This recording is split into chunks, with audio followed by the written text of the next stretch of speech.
छत्तीसगढ़ की बात करते हैं, जहां पर नई सरकार बनने के बाद नए सिरे से बंगलों का आवंटन कर दिया है।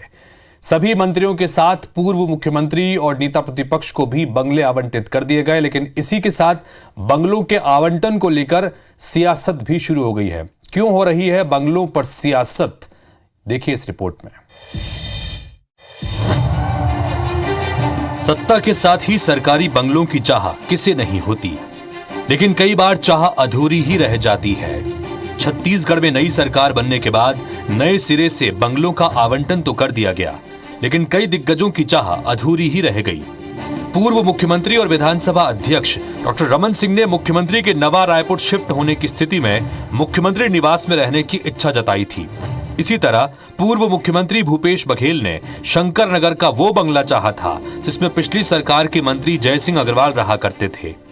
नेता प्रतिपक्ष डॉक्टर चरणदास महंत ने भी अपने लिए स्पीकर हाउस को ही आवंटित करने का आग्रह किया था, लेकिन दिग्गजों की उम्मीदें अधूरी ही रह गईं।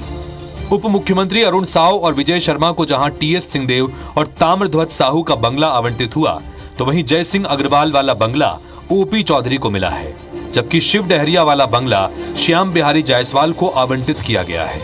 पूर्व मुख्यमंत्री भूपेश बघेल को मुख्यमंत्री निवास के सामने का बंगला आवंटित किया गया है। नेता प्रतिपक्ष डॉक्टर चरणदास महंत उनके पड़ोसी होंगे, उन्हें भी सिविल लाइन में ही बंगला आवंटित कर दिया गया है। बंगलों के आवंटन को लेकर सियासत भी शुरू हो गई है। पूर्व मंत्री शिव डहरिया जहां बंगलों के आवंटन में विपक्ष के नेताओं की पसंद का ध्यान नहीं रखने की बात कहते हैं, तो वहीं भाजपा प्रवक्ता कहते हैं कि कांग्रेसियों को अब बंगले का मोह छोड़ देना चाहिए। भारतीय जनता पार्टी के मंत्रियों को बधाई कि उनको नए बंगले आवंटित हो गए हैं, लेकिन सरकार की तरफ से हमारे जैसे नेता प्रतिपक्ष आदरणीय महंत जी और हमारे पूर्व मुख्यमंत्री आदरणीय भूपेश बघेल जी, उन लोगों ने जिन बंगलों की मांग की थी, निश्चित रूप से उनको दे देना चाहिए था। उसमें कोई ज़्यादा राजनीति नहीं होना चाहिए, लेकिन अब सरकार की इच्छा है, वो उनके ऊपर निर्भर करता है कि वो किसको कहाँ बंगला आवंटित करते हैं। कांग्रेसी अपनी सुख सुविधा के लिए राजनीति के क्षेत्र में आते हैं, तो विपक्ष में रहने के बाद भी वो अपनी सुख सुविधा तलाशते हैं। मतलब समझ लीजिए, जब सत्ता में रहे होंगे तो कितना भोग विलास का मन रहा होगा। ये जनता की सेवा का भाव इनमें नहीं होता।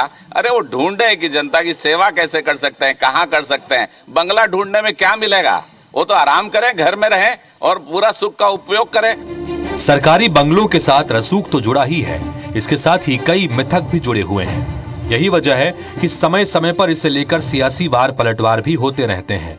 ऐसे में बंगलों के आवंटन को लेकर भले ही सियासी चर्चाएं होती रहे, जिम्मेदारों के नए पते में शिफ्ट होने के बाद कामकाज में तेजी जरूर आएगी। सौरभ सिंह परिहार, IBC 24, रायपुर।